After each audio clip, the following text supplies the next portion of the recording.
Zdravo dragi moji i dobrodošli u moj novi video. Kao što vidite, danas ćemo praviti voćne mafine za koje će nam biti potrebno 2 jaja,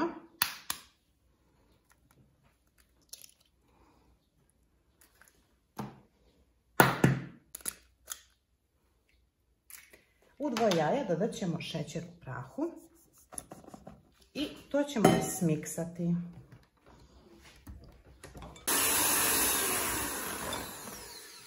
Kada smo to sve smiksali, sada ćemo dodati ostale sastojke. Dodajemo ulje,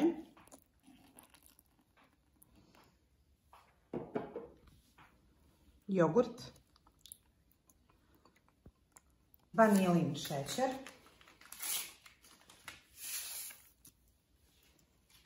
prašak za pecivo. Renu sam već uključila na 180 stepeni da se grije. Dodat ćemo i također aromu limuna, nekoliko kapljica. Ja koristim ove uljane pošto se jako aromatičniji osjećaju od ostalih. I dodat ćemo brašno.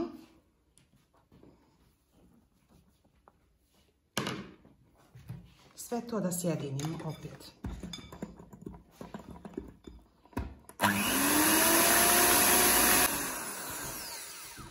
Kada smo to umutili, sada ćemo da promiješamo i da dodajemo voće.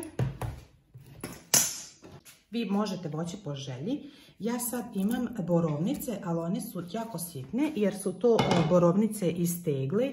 Vi možete da koristite bilo koje, čak i friško voće, bilo bi idealno. Ja sada nemam u kući friško, ali svaki put naravno volim da koristim da su friške namirnice. Ali i ovo je važno da iskoristimo što imamo. Ono je jako lijepa smjesa. Kada smo sve sjedinili, sada ćemo da nalijemo u kalupić. Ja sam stavila u ovaj kalup za mafine i stavila sam normalno papir. I sada ćemo stavljati, znači punimo svaku od ovih.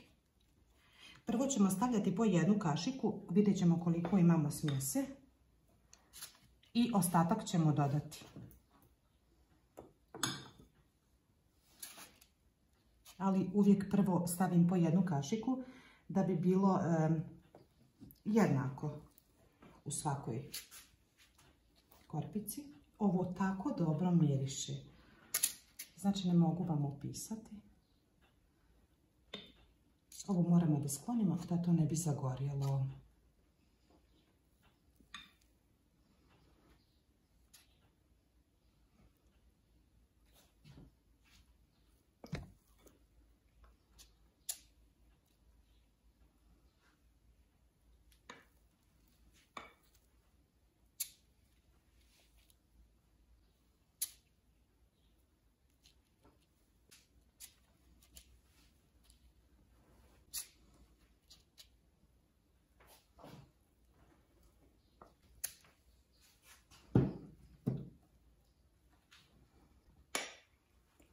Kada smo popunili svaku, dodat ćemo još pomalo da bi bilo jednako.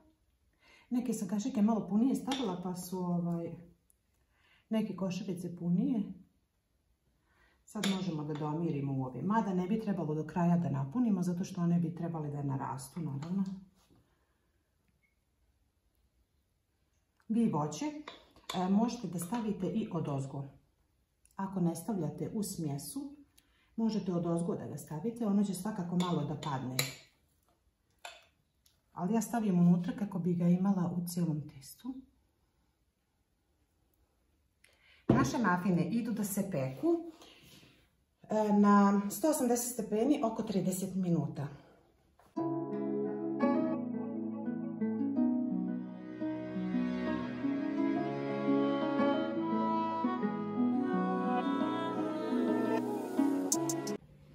Dok nam se još mafini peku, ja ću da napravim onaj preliv odozgo. To ćemo da spremimo sa limunovim sokom. Na jedan veći limun, odnosno sok od limuna, bilo bi potrebno oko 200 grama šećera u prahu. Ja ću da vidim, pošto je moj limun bio srednje veličine, vidjet ću koliko će da primi, jer ovo ne bi trebalo da bude mnogo gusto.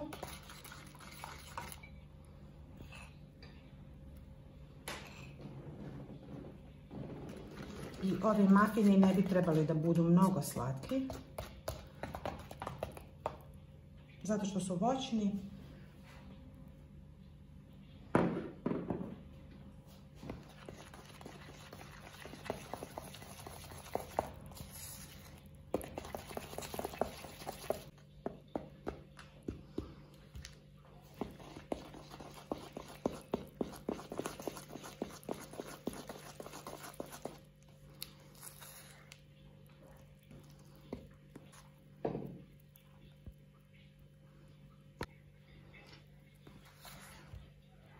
Iako moj limun nije bio potpuno veliki, taman je bilo 200 grama šećera, idealna mjera. Ova glazurica je tako tečna i fina, mnogo lijepo miriše i ona će se jako lijepo slagati sa onim aromom limuna na mafinama. Kada su nam naše mafinice pečene, mi ćemo njih tople da premažemo sa ovom glazurom. Stavljat ćemo po jednu kašičicu glazurice dok je još toplo.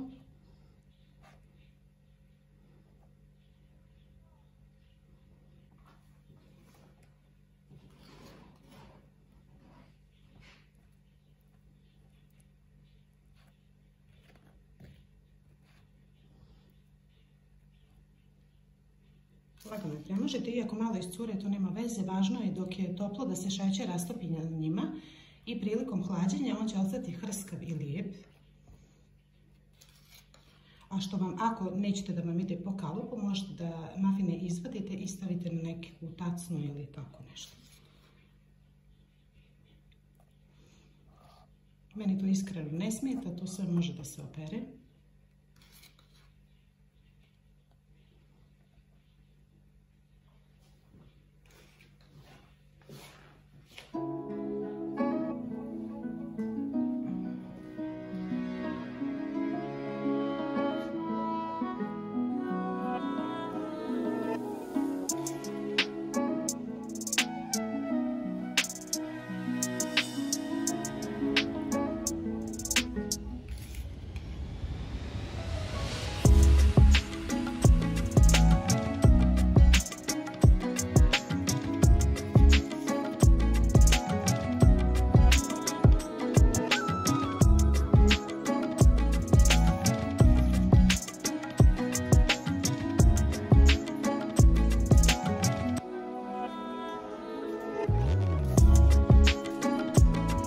Evo, dragi moji, nadam se da će vam se svidjeti moji mafini po mome receptu.